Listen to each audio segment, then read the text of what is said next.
हे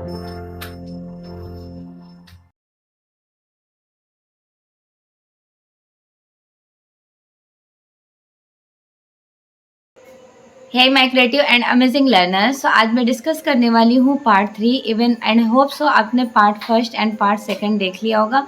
part first में मैंने sculptor art मूर्ति कला की एक बेसिक इन्फॉर्मेशन दी कि स्कल्पचर बेसिकली क्या होता है, उसके कितने प्रोसेस होते हैं। देन सेकंड पार्ट में मैंने प्रॉपर डिस्कस किया कि सब्सट्रैक्टिव एंड एडिटिव स्कल्पचर्स क्या होते हैं, वैकल्पनात्मक इवन योग्यात्मक, इवन उसमें कितने पार्ट्स होते हैं, कार्विंग को किस में इंक्लूडेड किया जाता है। जैसे कार्विंग हो गया सब्सट्रैक्टिव प्रोसेस, और उसके बाद कास्टिंग, असेंबलाज, मॉडलिंग, ये सारे प्रोसेस आते हैं एडिटिव प्रोसेस में।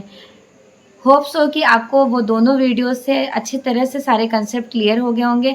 आज मैं डिस्कस करूंगी टेराकोटा, ब्लू पॉटरी, सेरेमिक्स की एक बेसिक इन्फॉर्मेशन और उसकी हिस्ट्री कि किस तरह से इसे क्रिएट किया जाता है। ओके, सो क्लासेस स्टार्ट करते हैं। आफ्टर क्लास आप लोग एक बार फीडबैक दे दीजिएगा, जिससे मुझे आइडिया लग जाएगा कि कितने स्टूडेंट्स हैं जो एवरीडे क्लासेस अटेंड कर पा रहे हैं, और जो स्टूडेंट मिस कर रहे हैं मैं पर्सनली उन्हें फिर से वापस से वीडियो शेयर कर दूँगी। Okay everyone. सो आज मैं डिस्कस करने वाली हूँ टेराकोटा के बारे में। You know what is terracotta? Terracotta का एक्चुअल मीनिंग क्या होता है? टेरा मीन्स होता है आग से पकाई गई, इवन कोटा मीन्स होता है मिट्टी। यह इटालियन तथा लैटिन शब्द से मिलकर बना है, टेरा प्लस कोटा। अर्थात टेराकोटा का अर्थ होता है आग में पकाया गया मूर्ति या बर्तन। ये बर्तन दमोद या जलोद मिट्टी की सहायता से बनाए जाते हैं। तत्पश्चात इन्हें भट्टी में पकाया जाता है, जिसका टेम्परेचर होता है 600 to 900 degree Celsius. Okay, Bharat में सर्वाधिक टेराकोटा पहाड़गढ़, देखिए पर्टिकुलर वन बाय वन अलग अलग फेमस रहा था। जैसे एमपी में पहाड़पुर, बस्तर छत्तीसगढ़, यूपी में गोरखपुर, राजस्थान में मोलेला, ये सारे एक प्लेस हैं जहाँ पे टेराकोटा बहुत पॉपुलर है। तो हमारे उत्तर प्रदेश में कौन सा फेमस है? गोरखपुर। राजस्थान में कौन सा पॉपुलर है? मोलेला एक स्पेस है उस जगह का। एमपी में पहाड़पुर और छत्तीसगढ़ बस्तर। तो छत्तीसगढ़ बस्तर से कुछ और भी आपको कनेक्ट कराती हूँ। जैसे आपको मीरा मुखर्जी का नाम आपने सुना होगा, तो उन्होंने छत्तीसगढ़ से डोगरा कास्टिंग प्रोसेस यहाँ पर जाकर स्टेबल नॉलेज ली। भारत में टेराकोटा विधि से निर्मित सबसे प्राचीन प्रतिमा मातृ देवी का स्कल्प्टर है, जिसको मदर गॉडेस के नेम से जाना जाता है। इसे चिकोटी पद्धति में निर्मित किया गया था, मोहनजोदड़ो से प्राप्त है। इसका साइज है 22 इंटू 8 इंटू 3 सेंटीमीटर में है। और इसके अगर आप देखोगे प्रोसेस इस स्कल्पचर का, तो इसे जोड़ जोड़ कर कहीं कहीं पे चीज़ों को पीस ऑफ मोल्ड छोटे छोटे पार्ट्स में चिपकाया गया है। इसी प्रोसेस को बोलते हैं चिकोटी पद्धति, जो सिंधु घाटी सभ्यता से प्राप्त है।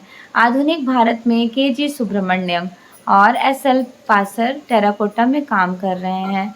टेराकोटा का कुछ बेसिक इन्फॉर्मेशन देखिए। गूंथने के बाद मूर्ति बनाएंगे, देन उसको फिर आग फायर में पकाएंगे, जिसका टेम्परेचर कितना होगा? 600 to 900 डिग्री सेल्सियस में पकाया जाता है भट्टी में। आई थिंक टेराकोटा अच्छे से क्लियर हो गया। अब देखते हैं सेरेमिक्स के बारे में। सेरेमिक्स यह ग्रीक भाषा का शब्द है, जिसका अर्थ होता है कुम्हार शिल्प। इसे बिस्किट फायरिंग नाम से भी जाना जाता है, बिस्किट फायरिंग के अंतर्गत रखा जाता है। एक क्वेश्चन एग्जाम में डायरेक्टली सिंपली इसी तरह से पूछ लिया जाता है, व्हाट इज बिस्किट फायरिंग? तो biscuit firing is a connected to ceramic, right. इसका टेम्परेचर देखिए, आपने 600 to 900 टेम्परेचर याद किया है किसका? टेराकोटा का। तो सेम यहाँ पे भी टेम्परेचर देखेंगे कि इसका टेम्परेचर कितना होता है। 40% यहाँ पे ग्रॉग मिलाया जाता है। ग्रॉग बेसिकली क्या होता है? तो जो ईंट होता है, ब्रिक, ईंट ब्रिक का डस्ट, ईंट के टुकड़े, इसके चूर को ग्रॉग कहते हैं। और मिट्टी जो होता है 60% होता है, 60% मिट्टी और 40% ग्रॉग, इन दोनों को मिक्स करते हैं। मिक्स करने के बाद क्या होता है? स्कल्पचर बनाया जाता है, मूर्ति, वो भी मिट्टी की सेरेमिक की मूर्ति, मिट्टी में ये सारी चीज़ें यूज़ नहीं करते हैं, बट सेरेमिक्स में ग्रॉग प्लस क्ले दोनों को मिक्स किया जाता है। मिट्टी की मजबूती, देखिए ग्रॉग क्या होता है जिसको राबिस कहा जाता है, ये ईंट का डस्ट होता है, ये मिट्टी को मजबूती प्रदान करता है। और हस्क क्या करता है, ये शक्ति प्रदान करता है। मुझे जहाँ तक रिमाइंड हो रहा है, ये वाला क्वेश्चन आप लोगों ने मुझसे पूछ रखा था, तो मैं ये आपको एक्सप्लेन भी की थी, तो इस क्वेश्चन को ध्यान से दें। ये वही क्वेश्चन है जो आपने सेंड किए थे कि मैम इसका मीनिंग क्या होगा। ग्राग क्या है, ईंट का ब्रिक का डस्ट है, तो ये क्या कर रहा है, ये मजबूती प्रदान कर रहा है। और हश्क क्या कर रहा है, ये शक्ति दे रहा है। नेक्स्ट, गूंथते हैं, फिर मूर्ति निर्माण करते हैं। मूर्ति सूखने के बाद ऑक्साइड रंग लगा देते हैं। मूर्ति के ऊपर यह ब्रश से रंगों के विभिन्न प्रभाव देकर रंगों को छिड़काव करते हैं, विभिन्न प्रभाव देते हैं। मतलब ये कह लें, पहले मूर्तियां बना लेते हैं, या फिर कोई पॉटरी बना लिया आपने, सेरेमिक की कोई पॉटरी बना ली। पॉटरी बनाने के बाद इसके ऊपर कलर इम्प्रेशन छींटे देते हैं, डिज़ाइन बनाते हैं। उसके बाद इसको टेम्परेचर में पकाते हैं, जस्ट बिकॉज जो ये कलर्स होता है, ऑक्साइड कलर्स, ये अपने कलर्स को चेंज कर देता है। अगर ये दिखने में नेवी ब्लू दिख रहा है तो बनने के बाद लाइट ब्लू हो जाएगा। अगर ये बिल्कुल काही का कलर दिख रहा है तो जब लाइट होगा तो वो ग्रीन कलर्स के शेड में एक्सचेंज हो जाएगा, जिसका टेम्परेचर होता है 1200 to 1400 डिग्री सेल्सियस। तो आई थिंक आपको टेराकोटा का याद हो गया, वो 600 to 900 डिग्री सेल्सियस में पकाया जाता है।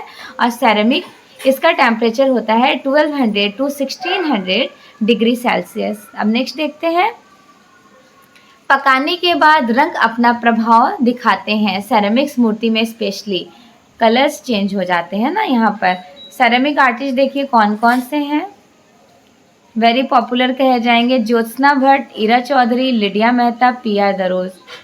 ध्यान रखें ये सारे आर्टिस्ट को, ये सारे आर्टिस्ट कौन आर्टिस्ट हैं, ये बहुत पॉपुलर आर्टिस्ट हैं, सेरेमिक आर्टिस्ट। नेक्स्ट, ऑक्साइड रंगों की प्रमुख विशेषता, एक बेस्ट एग्जाम्पल है, यह पकाने के बाद कलर्स चेंज कर देता है।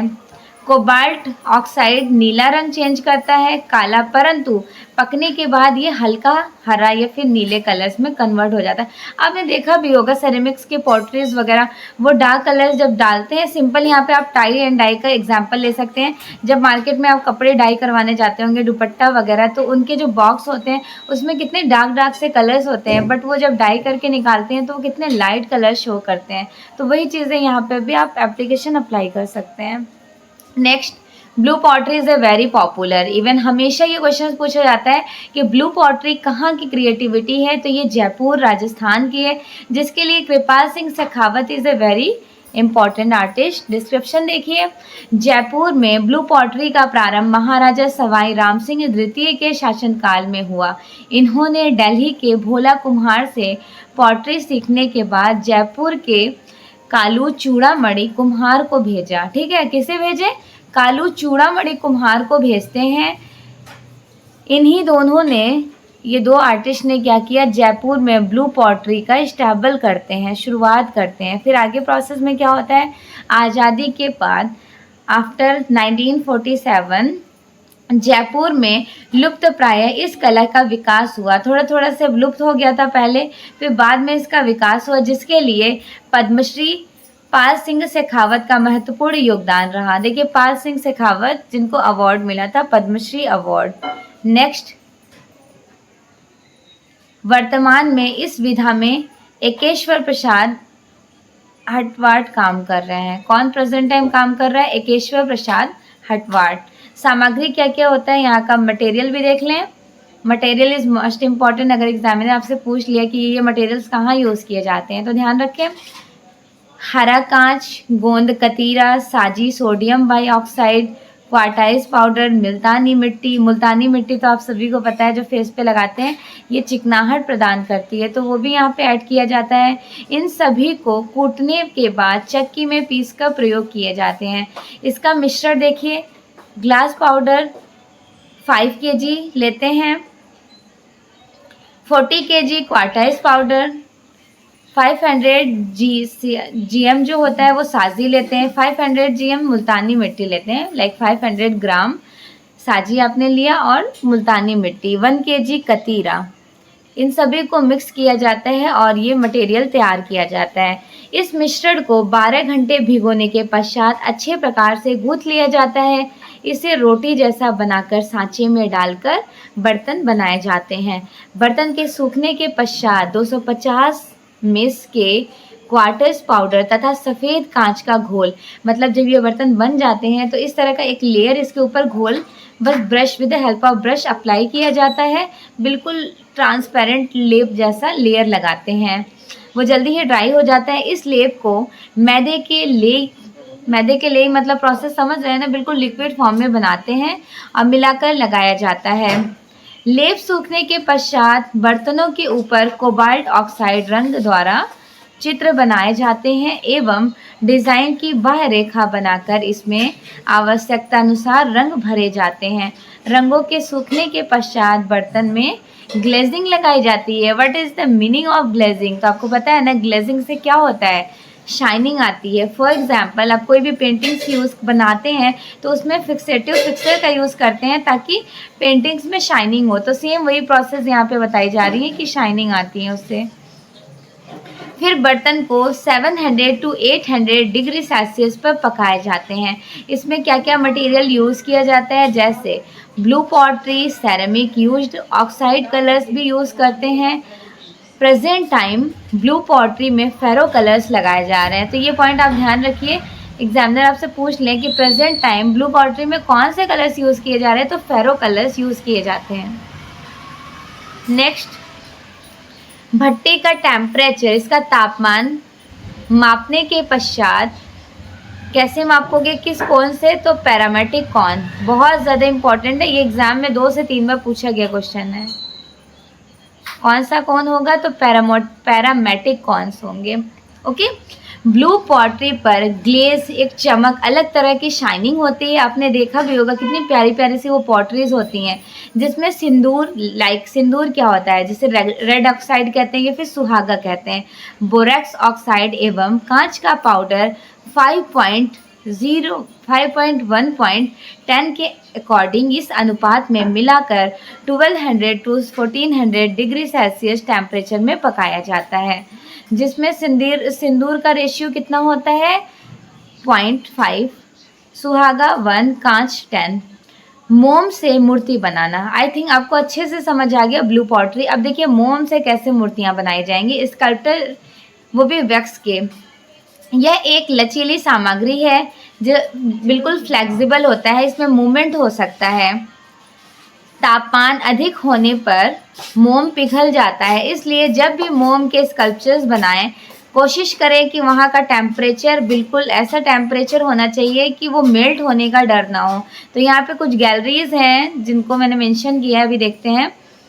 इसलिए मोम की मूर्ति बनाने की अपेक्षा सांचा बनाकर ढलाई करने की प्रक्रिया लॉस्ट वैक्स प्रोसेस में एक मधुमक्खी, जिसे बोलते हैं सिरप परदू टेक्निक, के रूप में अधिक प्रयुक्त किया गया है। मोम की जो मूर्तियां बनाई जाती हैं, जिसका संग्रहालय भारत में कोची तथा ब्रिटिश लंदन में तुषार संग्रहालय इज़ अ वेरी पॉपुलर। इन सामग्री की मूर्ति की विशेष देखभाल की आवश्यकता होती है। आई थिंक अच्छे से क्लियर हो गया। तो ये कहाँ पर है, इंडिया में कोची संग्रहालय याद रखना है और लंदन में तुषार संग्रहालय। एवरी म्यूजियम्स में ये मूर्तियाँ नहीं एग्जिबिट की जाती हैं, क्योंकि ये मूर्तियाँ वहीं एग्जिबिट की जाएंगी जहाँ का टेम्परेचर ठंडा होगा। अगर आप गर्म, जैसे हम लोग अपने इंडिया में उत्तर भारत में रख लें तो यहाँ पे कितनी गर्मी होती है, लाइक यूपी साइड, तो वो क्या होगा, तो मेल्ट होने के चांसेस हो जाएंगे। तो लंदन में तुषार संग्रहालय और इंडिया में कोची में ये एग्जिबिट होते हैं इस तरह के sculptures. Next, plaster of Paris, जिसे पीओपी कहा जाता है, ये जिप्सम के निर्जलीकरण से बनाए जाते हैं। सर्वप्रथम इसका प्रयोग मिस्र में किया गया था, लाइक इजिप्ट में। Is this very important line? Okay. Plaster of Paris ध्यान रखिएगा, बहुत इंपॉर्टेंट है। एक सिंपल एक ही क्वेश्चन ये वाला पूछ लिया जाता है कि प्लास्टर ऑफ पेरिस किसके निर्जलीकरण से बनता है, तो वो जिप्सम के निर्जलीकरण से बनता है।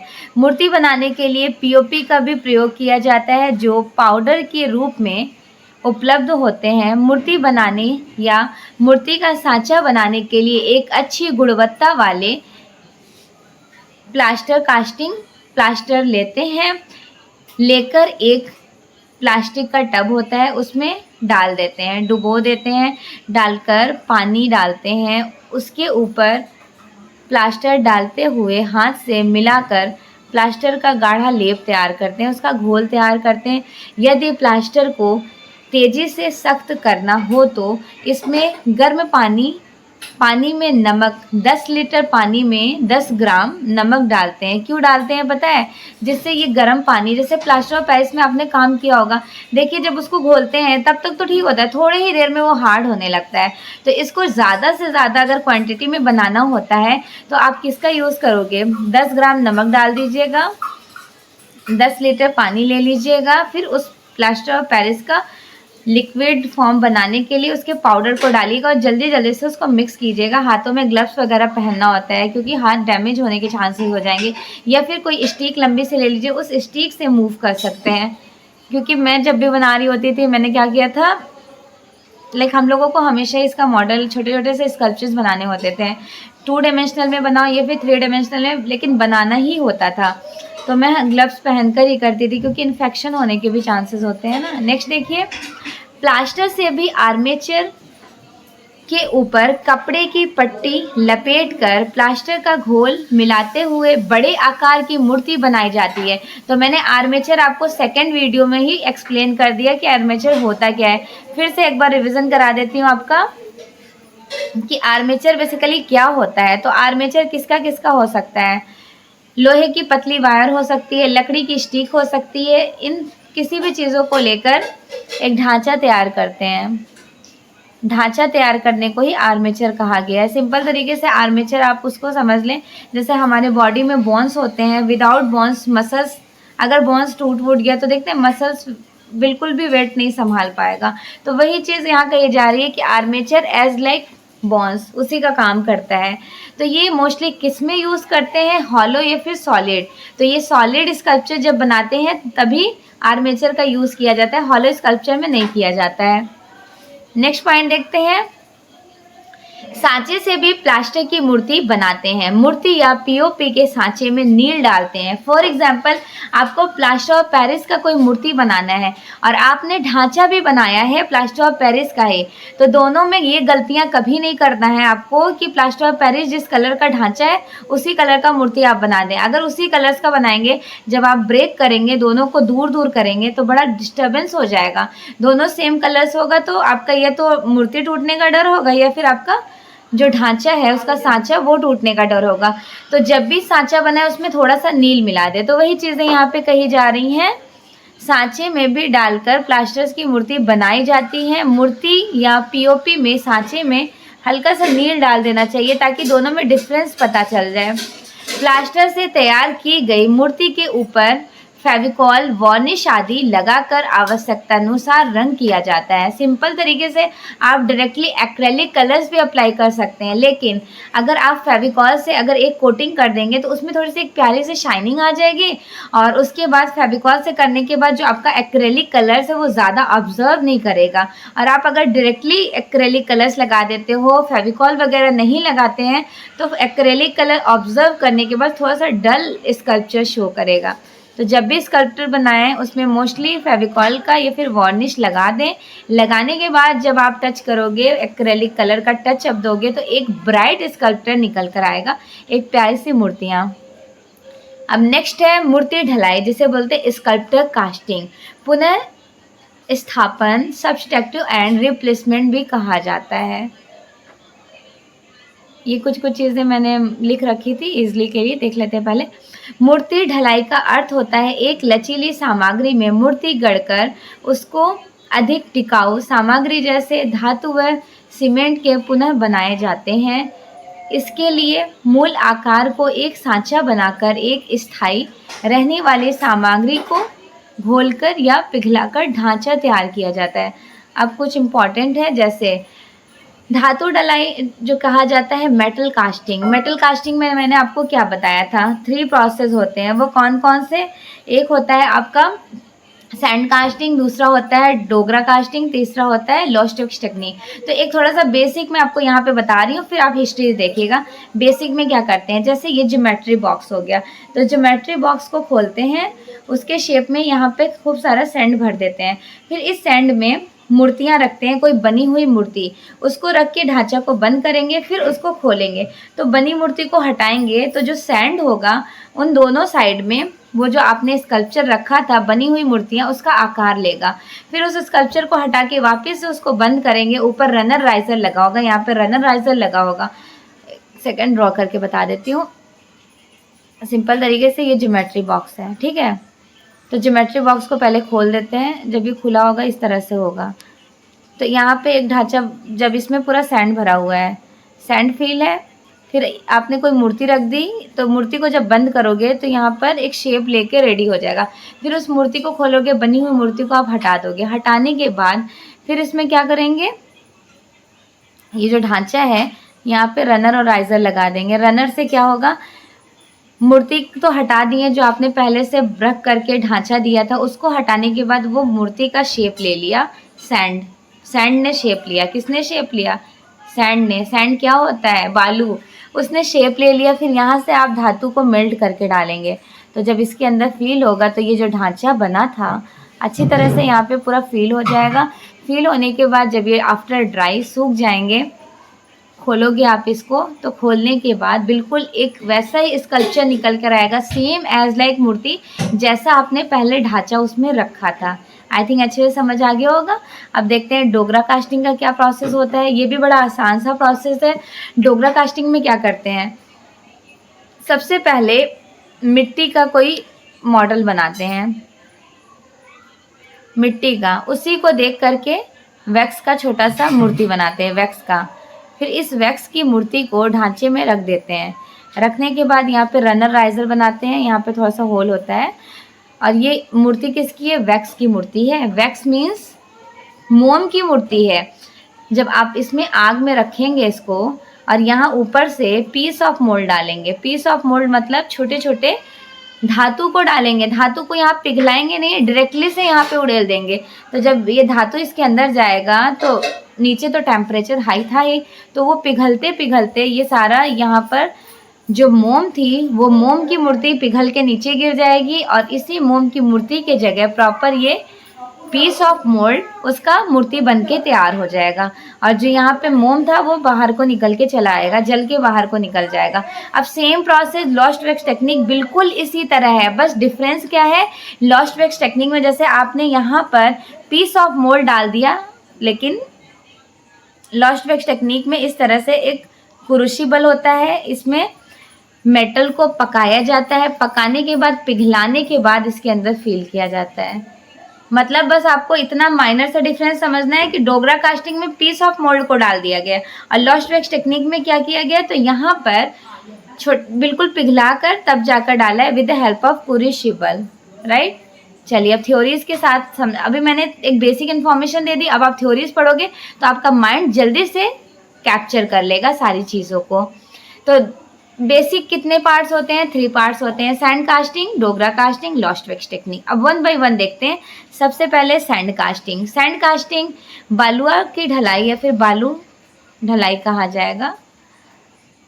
2 चौखटें होती हैं एज लाइक ज्योमेट्रिक बॉक्स, इस तरह से 2 चौखटें होती हैं ज्योमेट्री बॉक्स की तरह। बालू गुड़ की राल को गूंथ कर चौखटों में भर दिया जाता है, दूसरे में भी राल का यूज़ किया जाता है। नेक्स्ट, बालू और गुड़ की राल में मूर्ति बनी ढांचा रख कर बॉक्स बंद कर दिया जाता है। फिर बॉक्स खोलने के बाद मार्कर रखते हैं, निकाल देंगे, छिद्र कर देंगे, छिद्र कर दिए ऊपर से उसमें कीप लगा देंगे। Keep as like runner and riser, जो मैंने इंग्लिश में बताया था उसी के बारे में डिस्कस किया जा रहा है।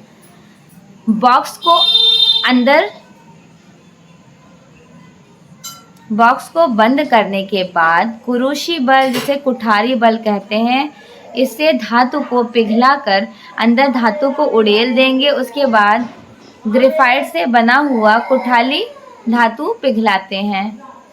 आई थिंक अच्छे से समझ हो गए। यहाँ ड्राइंग देख लीजिए, 2 चौखटे होते हैं, बालू गुड़ डाल मिलाकर गूथा जाता है, यहाँ पर बनी हुई मूर्तियाँ रख देते हैं। फिर इस मूर्ति को जब बंद करते हैं वो मूर्ति हटा देते हैं, शेप ले लेता है। फिर बंद करने के बाद ऊपर से किप लगा देते हैं। जैसे सपोज कीजिए जब ये बंद हो गया तो यहाँ पे किप हमने लगा दिया। किप लगाने के बाद यहाँ पे पहले से मूर्ति का शेप था, जब यहाँ पे with the help of crucible पिघलाकर ग्रेनाइट डाला गया तो वो प्रॉपर शेप ले लिया। क्लियर? चलिए नेक्स्ट पॉइंट देखते हैं। यहाँ पे कुछ मैंने ड्राइंग्स भी कर रखी हैं जिससे आप इजीली समझ जाएंगे। बॉक्स बंद करेंगे तो उसका शेप कैसा हो जाएगा, एज लाइक दिस वन। सांचा तैयार करेंगे, बॉक्स को खोलकर मूर्ति निकालेंगे तो कुछ इस तरह का इम्प्रेशन दिखेगा आपको। उसके बाद धातु को क्रूसिबल या फिर कुठारी बल ग्रेनाइट से यहाँ पे फिल करेंगे तो यहाँ पे मूर्ति आपकी बन के रेडी हो जाएगी। पतीना चढ़ा देंगे जिससे चमक आएगी। पतीना क्या होता है, नाइट्रिक एसिड और कॉपर पीस का एक लिक्विड। नाइट्रिक एसिड और कॉपर पीस इन दोनों को मिक्स करके पतीना चढ़ाया जाता है, फायर विद द फायर। जिस तरह से पेंटिंग में ग्लेजिंग लगाते हैं सेम उसी तरह से मूर्तियों में पतीना चढ़ाते हैं। पतीना एक केमिकल रिएक्शन है नाइट्रिक एसिड और कॉपर पीस का। पिघलाते वक्त और पिघलाएंगे और एसिड में, उसके बाद मूर्ति की ऊपर पतीना चढ़ा दिया जाएगा। आई थिंक अच्छे से आपको क्लियर हो गया होगा। चलिए फिर नेक्स्ट क्वेश्चन देख लेते हैं, Dogra casting. Dogra casting process क्या होता है, सेम पोजीशन बस थोड़ा यहाँ डिफरेंस है। डोगरा कास्टिंग जिसके लिए छत्तीसगढ़ की Bastar Chhattisgarh Meera Mukherjee she was very popular for Dhokra casting process. तो ध्यान से समझिएगा इसको। मोम से मॉडल बनाएंगे, सबसे पहले एक छोटा सा मॉडल बनाएंगे with the help of Macat. पहले आपने मैकेट देखा, आपको पता है ना कि मैकेट क्या होता है। अगर नहीं पता है तो प्रीवियस वीडियो देख लीजिएगा जिससे आप इजीली कम्युनिकेट कर पाएंगे ये वाला वीडियो। तो मैकेट होता है छोटा सा मोम का लेआउट। मोम का मॉडल बनाएंगे, मिट्टी और गोबर का लेप लगाएंगे, उसके ऊपर किप लगाएंगे जिसको रनर कहा जाता है, राइजर। यहाँ ध्यान दीजिए, यहाँ पर मिट्टी और गोबर का लेप लगाया जाता है, ये इम्पॉर्टेंट है। इसके बाद ऊपर से मिट्टी लगाएंगे, मोम के मॉडल के ऊपर गोबर का लेप लगाएंगे, उसके ऊपर किप लगा देते हैं, उससे अंदर धातु के टुकड़े डालेंगे। किसके अंदर, वो जो मूर्तियाँ बनाई हैं उसके अंदर धातु के टुकड़े डालेंगे। जब भट्टी में पकाएंगे तो मोम जलकर निकल जाएगा और धातु के टुकड़े पिघलकर मूर्ति के शेप ले लेंगे। यहाँ पे पीस ऑफ मोल्ड डालते हैं, ये ध्यान रखिएगा। यहाँ देखिए हमने मेंशन किया है ना, पीस ऑफ कॉपर, छोटे। चलिए फिर नेक्स्ट पॉइंट देख लेते हैं। इटालियन प्रोसेस है लॉस्ट वैक्स टेक्निक, जिसे हॉलो मेटल कास्टिंग भी कहा जाता है। खोखली मूर्ति बनाना जिसे लुप्त मोम ढलाई विधा सीरा पैरदू के नाम से भी जाना जाता है। इसके अलग अलग प्रोसेस हैं, बट मैं आपको सजेस्ट करूंगी कि अगर आपको सच में कोई नाम याद नहीं है तो केवल आप लॉस्ट वैक्स टेक्निक याद रखिए, सीरा पैरदू। इंग्लिश में सिर्फ 2 नाम है, हिंदी में इसके बहुत सारे अलग अलग वेरिएशंस ऑफ नेम एग्जामिनर दे देते हैं। तो देखिए स्केच बनाते हैं सबसे पहले, उसके बाद मॉडल तैयार किया जाता है जिसको ल्यूटो या मैकेट कहा जाता है। मिट्टी या मोम का बना सकते हैं। नेक्स्ट सबसे पहले स्केचिंग करेंगे, देन मैकेट ल्यूटो रेडी करेंगे। मेक मोल्ड मीन्स होता है सांचा तैयार करना। Fix runner, make mould means होता है सांचा तैयार करना। फिक्स रनर किप लगाना। उसके बाद फिल कोर, इसमें धातु को भर देना। पोरिंग, फिर उसके बाद उसमें अंदर जो जा रहा है पोरिंग। उसके बाद सांचा को तोड़ना, डिस्ट्रॉय मोल्ड, इसमें डिस्ट्रॉय कर देना, डिस्ट्रॉय द मोल्ड। फिर आफ्टर ऑल जब मूर्ति बनकर आपकी कंप्लीट निकलेगी तो इसके ऊपर क्या करना, पतीला चढ़ा देना nitric acid and copper piece का। सर्वप्रथम स्केच तैयार करेंगे। मोम व मिट्टी की मूर्ति बनाने के लिए मैकेट का प्रयोग करते हैं। मैकेट के आधार पर भावी मूर्ति का निर्माण करते हैं, उसे ल्यूटो कहा जाता है, राइट। ल्यूटो एज लाइक मैकेट। स्केचिंग जो छोटा सा मिट्टी का मैकेट आपने बनाया है जिसको लेआउट कहते हैं, उसी के आधार पर मोम का आपको मैकेट बनाना है। मैकेट का साइज उतना बड़ा होगा जितना बड़ा आपने मूर्ति बनानी है। उस मोम की मूर्ति,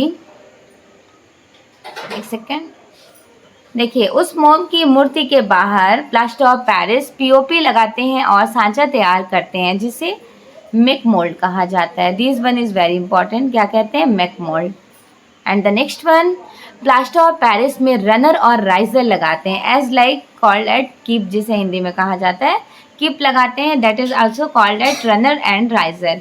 इसे भट्टी में पकाए जाते हैं जिससे मोम पिघल कर जल जाता है। अब मोल्ड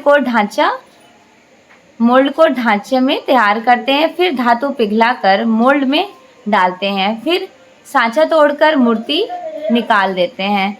उसके बाद यदि मूर्ति में बर निकला होता है तो उसको रेगमार से फिनिशिंग करते हैं। ये थ्योरीज आपने पढ़ ली। अब मैं आपको नॉर्मली प्रैक्टिकली बता रही हूँ। फॉर एग्जांपल एक छोटा सा हमें स्कल्पचर बनाना है ब्रॉन्ज लॉस्ट वैक्स टेक्निक का। तो सबसे पहले तो ड्राइंग से स्केचिंग करेंगे। जब हमने स्केचिंग किया तो उसी को देखकर एक छोटा सा मैकेट तैयार करेंगे। छोटा जितना बड़ा आपको इतना बड़ा मूर्ति बनाना तो इतनी छोटी सी मिनिएचर मैकेट तैयार कर लीजिए, जिसको कहा जाता है लेआउट। मूर्ति कला में लेआउट कहा जाएगा। स्केचिंग करने के बाद छोटा सा आपने ल्यूटो मैकेट बनाए, फिर उसी मैकेट के आधार पर इतनी बड़ी मूर्ति है तो इतना बड़ा ही आपको क्या बनाना होगा, ल्यूटो बनाना होगा, जो किसका होगा, वैक्स का होगा, मोम का। क्योंकि ये मोम पद्धति है ना, लॉस्ट वैक्स टेक्निक, तो मोम की इतनी बड़ी मूर्ति तो इतना बड़ा ही ल्यूटो बनाया जाएगा। फिर उस ल्यूटो के ऊपर क्या किया जाएगा, प्लास्टर ऑफ पेरिस लगा दिया जाएगा ऊपर से। सॉरी, सपोज कीजिए ये मूर्ति है, इस मूर्ति के ऊपर प्लास्टर ऑफ पेरिस लगाया गया और इसी पे रनर लगा दिया। अब क्रूसिबल की हेल्प से अब क्या कर रहे हैं, यहाँ पे मेटल को पिघला रहे हैं। फिर पिघलाने के बाद यहाँ पे डालेंगे। डालने के बाद ये तो पिघल करके नीचे को निकल जाएगी, सारी मोम पिघल कर रिप्लेस हो जाएगी। तो इसी मूर्ति के आधार पर यहाँ पर आपका क्या फील होगा, जो आपने क्रूसिबल से पिघलाया हुआ धातु डाला था वो फील हो जाएगा। फील होने के बाद जब ये ड्राई हो जाता है तो इसको जब ब्रेक करोगे, आप तोड़ोगे, तोड़ने के बाद आपकी मूर्ति रेडी हो जाएगी। तो मूर्ति में कहीं ना कहीं फिनिशिंग थोड़ा सा कम होगा, तो आप रेगमार से घिस के उसको बिल्कुल चिकना करेंगे। जब अच्छे से उसमें शाइनिंग आ जाएगी, आपको लगेगा हाँ ये बिल्कुल चिकना फिनिशिंग हो चुका है। आफ्टर फिनिशिंग आप उसके ऊपर पतीना चढ़ाएंगे। पतीना किसका चढ़ाएंगे, कॉपर पीस और नाइट्रिक एसिड का। एक बात ध्यान रखिएगा, पतीना किस पे चढ़ाया जाता है और एनोडाइजिंग किस पे किया जाता है। देखिए मूर्ति बर निकली होगी तो रेगमार से घिस के सैंड पेपर से साफ करेंगे। फिर मूर्ति पर पतीना चढ़ाते हैं नाइट्रिक एसिड और कॉपर पेस्ट का। ठीक, एनोडाइजिंग भी किया जाता है। एल्यूमिनियम की मूर्ति पर एनोडाइजिंग किया जाता है और तांबे की मूर्ति पर पतीना चढ़ाया जाता है। ये क्वेश्चन इंपॉर्टेंट है, एग्जामिनर आपसे पूछ सकते हैं। इवन ये क्वेश्चन पूछा गया क्वेश्चन है यूजीसी नेट में। तो क्या करते हैं, एनोडाइजिंग एल्यूमिनियम पे चढ़ाया जाता है और तांबे में पतीना चढ़ाया जाता है nitric acid and copper paste का। अब देखिए प्रॉपर थ्योरीज, आई थिंक आपको प्रैक्टिकली समझ आ गई। आप थ्योरी देखोगे आप बहुत जल्दी ग्रैस्प करोगे। सबसे पहले आपने स्केचिंग कर दिया, फिर आप छोटा सा एक मैकेट बना दिए मिनिएचर साइज में, फिर उसके बाद प्लास्टर ऑफ पेरिस से आप ढांचा को तैयार कर लिए, फिर उसमें रनर लगा दिए, फिर फिक्स मोल्ड कर दिए। यहाँ पर ल्यूटो है, सॉरी ल्यूटो ध्यान रखिएगा, ल्यूटो वैक्स का बनाया आपने, वैक्स का। तो इसी के ऊपर पीओपी प्लास्टर ऑफ पेरिस लगाएं, fix runner, firing mould, patina apply करते हैं, then dry destroy metal polishing after all, and the last one is patina glazing. अब देखते हैं वैक्सिंग क्या होता है। Waxing is a very important. Waxing मूर्ति कैसे बनाई जाती है, ये सेम चीज़ें हैं, बस यहाँ पे मैंने क्रोनोलॉजिकल एग्जाम में क्वेश्चंस पूछा जाता है तो यहाँ पे फ्रेम क्यों। ये वाला वीडियो यूजीसी नेट JRF वाले स्टूडेंट के लिए बहुत इंपॉर्टेंट है, उनको बहुत ध्यान से देखना है। आप लोगों का तो ऊपर ऊपर से बेसिक चीज़ें पूछी जाएंगी, लेकिन उनको डिटेल में पढ़ना होता है। सबसे पहले वैक्सिंग करनी होती है, देन स्प्रिंग जिसे वेल्डिंग कहा जाता है, अरेंजमेंट करना होता है, बर्न आउट आग से बाहर निकलना, देन पोरिंग धातु को भरना। ये हिंदी का इंग्लिश मैंने लिख लिया है कि अगर एग्जामिनर आपसे हिंदी इंग्लिश में पूछ लें तो आप कंफ्यूज ना होइएगा। ओके, नेक्स्ट है फाइबर ग्लास। फाइबर ग्लास के लिए बहुत पॉपुलर हैं। 1955 में जन्मे, क्या नाम था उनका,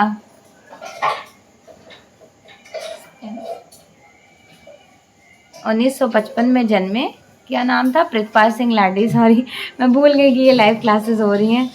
चलें नेक्स्ट देखिए, फाइबर ग्लास कंटेम्प्रेरी टेक्निक, आधुनिक माध्यम है। कंटेम्प्रेरी टाइम ड्यूरेशन का है फाइबर ग्लास। मैंने फाइबर ग्लास में भी वर्क किया है, आपको दिखाऊंगी इसकी मूर्ति अपनी, छोटा सा ही बनाई थी, ज़्यादा नहीं।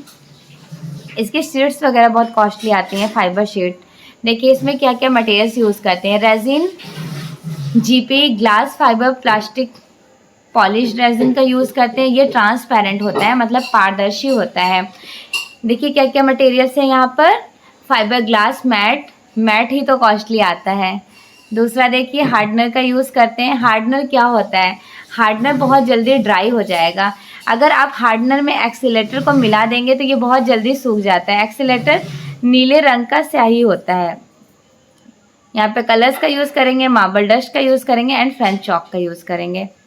1955 में जन्मे प्रितपाल सिंह लाडी फाइबर ग्लास के लिए बहुत फेमस रहे थे। पूछा गया क्वेश्चन है, हमने यहाँ पे कुछ चीज़ें जो रिपीटेड है वो हमने अपने नोट्स में कैप्चर किया है, जिससे आप जब भी पढ़ें तो आप कंफ्यूज ना रहें। प्लास्टर ऑफ पेरिस क्या होता है? प्लास्टर पीओपी की ढलाई कैसे करते हैं? सेम प्लास्टर ऑफ पेरिस तो आपने पहले पढ़ लिया, ढांचा तैयार करना। अब पीओपी की यहाँ पे ढलाई देखिए, उसी की हेल्प से पीओपी की ढलाई होगी। इसकी ढलाई के लिए सांचे के अंदर दोनों भागों में तेल लगा देते हैं। फॉर एग्जाम्पल पहले आपने प्लास्टर ऑफ पेरिस पढ़ा, तो ढांचा तैयार करते हैं। सपोज कीजिए जो ढांचा है इसको 2 पार्ट्स में डिवाइडेशन कीजिए। यहाँ पे भी ऑयल यूज़ करेंगे, यहाँ पे भी। तेल क्यों लगाएंगे? जब आप प्लास्टर की मूर्ति बना रहे हैं और ढांचे में तेल लगाएंगे तो ईजिली आपकी मूर्तियाँ निकल जाएंगी, इसलिए लगाते हैं। और कौन से ऑयल का यूज़ कर सकते हैं? मस्टर्ड ऑयल, लाइक सरसों का तेल। वैक्स पॉलिश्ड ब्रश से अच्छे से ब्रशिंग करेंगे। अच्छी प्रकार प्लास्टर के सांचे से प्लास्टर की ढलाई करनी होती है, तो उस सांचे में प्लास्टर ऑफ पेरिस के साथ नील डाल देते हैं। हमने शुरू में आपको क्या बताया था? नील क्यों डाला गया? क्योंकि अगर ढांचा थोड़ा सा नीले कलर्स का होगा और आपकी मूर्ति बिल्कुल प्योर वाइट होगी प्लास्टर ऑफ पेरिस में, तो ये ब्रेक होने के डर नहीं होंगे। वही बात यहाँ पे कही जा रही है। सांचे के दोनों भागों को रस्सी से बांध देते हैं। बांधने के बाद वैक्स ठीक प्रकार से अंदर लगा दिए जाते हैं। नीचे की तरफ सुखाए जाते हैं और नीचे होल कर दिए जाते हैं, सुराख कर दिए जाते हैं। क्यों कर दिए जाते हैं? ताकि उसके बाद इसे उल्टा रखकर प्लास्टर को होल भर दिया जाए। फिर प्लास्टर को सूखने के बाद ऊपर के भाग को तोड़कर सांचे को हटाकर ढाली गई मूर्ति की जो कमी होती है उसको फिनिशिंग दी जाती है। अब नेक्स्ट है पेपर पल्प कास्टिंग, जिसको पेपर मैशी कहते हैं, जिसके लिए कौन फेमस रहा था? सोमनाथ होर। 1921 में चटगांव बांग्लादेश में जन्म हुआ था। सोमनाथ होर क्यों फेमस है? क्योंकि इन्होंने किस में बनाया था पेपर पल्प कास्टिंग? क्यों पॉपुलर रहे थे? पेपर पल्प का इन्होंने वुंड श्रृंखला बनाया था ना, वुंड सीरीज, जिसको बोलते हैं शीर्ष श्रृंखला, जख्म श्रृंखला। मुल्तानी मिट्टी कागज़ की लुगदी, सफ़ेद मेथी, गोंद सरेज जिसको कहा जाता है, सांचे में मिक्स आटे को डालते हैं, फिर मूर्तियाँ तैयार की जाती है। बहुत इजी सा प्रोसेस है ये, तो बीएफए फर्स्ट सेकंड ईयर में आप लोगों को सिखाया गया होगा। नेक्स्ट देखिए कास्टिंग और असेंबलाज क्या होता है? Casting and असेंबलाज। कास्टिंग संरचनात्मक को बोलते हैं, असेंबलाज सामग्री को जोड़ कर मूर्तियाँ बनाना। पूर्व में स्थापित या किसी भी मटेरियल सामग्री को जोड़कर जिसे मूर्ति बनाई जाती है वो कास्टिंग कंस्ट्रक्शन असेंबलाज कहा जाता है। बहुत सारी सामग्री को जोड़कर मूर्ति बनाना, फॉर एग्जाम्पल गत्यात्मक कैनेटिक आर्ट के लिए अंकित पटेल इंडिया में बहुत पॉपुलर है। और फॉरेन में कौन फेमस है? अलेक्जेंडर कार्डर। नाम गाबो का नाम याद रखिएगा। कैनेटिक आर्ट होता क्या है? फॉर एग्जाम्पल कोई मूर्ति हो, वो मूव कर रही हो with the help of electricity, या फिर किसी पार्क वगैरह में जाइए, काफ़ी सारे वो नहीं होते हैं एनिमल्स वगैरह, ऊपर से खूब सारी ग्रीनरी लगाई होती हैं, उनमें स्प्रिंग होता है, मूव होता है। वही चीज़ें यहाँ पे बताई जा रही हैं कि ऐसी जो चीज़ें जिसमें गति हो, मूवमेंट हो, उसको कहा जाता है कैनेटिक। इंग्लिश में कैनेटिक, हिंदी में गत्यात्मक। ठीक है। मोबाइल शिल्प चल की आकृति के लिए भी अलेक्जेंडर फेमस रहे थे। ऐसी मूर्ति समय समय पे जरिए पे घूमती रहे, मतलब टाइम टू टाइम वो मूव करती रहे। अब देखिए इंस्टॉलेशन आर्टिस्ट कौन कौन से बहुत पॉपुलर हैं। नेकचंद्र सैनी, जिनको जनक कहा जाता है, ही वॉज द फाउंडर। 1990 के चंडीगढ़ में फेमस रहे थे। तो क्या बनाए थे नेकचंद्र सैनी? इन्होंने रॉक गार्डन में जो इंस्टॉलेशन रिक्रिएट किए थे, वो इंस्टॉलेशन का सबसे इम्पॉर्टेंट क्या चीज़ है? नेकचंद्र सैनी का जो स्कल्प्टर इंस्टॉलेशन था वो वेस्ट मटेरियल से बनाए थे, लाइक बैंगल्स हो गया, टूटी फूटी चूड़ियों से। एम.एफ. हुसैन बहुत पॉपुलर हैं इंस्टॉलेशन आर्टिस्ट। विवोन सुंदरम ऑल्सो, इनको भारत का फर्स्ट इंस्टॉलेशन आर्टिस्ट कहा जाता है। नेक्स्ट चंद्र सैनी जनक है और Vivan Sundaram first installation artist है। अभी रिसेंटली विवान सुंदरम की डेथ हो जाती है। कब डेथ हुई थी इनकी? 29 मार्च 2023। सुबोध गुप्ता बहुत पॉपुलर हैं। इनकी मिसेस थी भारती खेर। क्यों फेमस थी? तो वो जो फोरहेड पे बिंदियाँ लगाई जाती हैं, डॉट्स, उस बिंदी को डिफरेंट शेप्स में, डिफरेंट साइज में ये कॉम्पोजिशन बनाने के लिए अलग अलग कलर्स के वेरिएशन में बनाती थी भारती खेर। और सुबोध गुप्ता इंस्टॉलेशन आर्ट के फेमस आर्टिस्ट हैं जो यूटेंसिल्स लाइक बर्तनों से इंस्टॉलेशन बनाते थे। नलिनी मलानी ये भी बहुत फेमस इंस्टॉलेशन आर्टिस्ट हैं। भूपेन खक्कर का भी नाम याद रखना है आपको, राजीव लोचन का, रजनीकांत पांचाल, ये सारे इंस्टॉलेशन आर्टिस्ट हैं भारत के।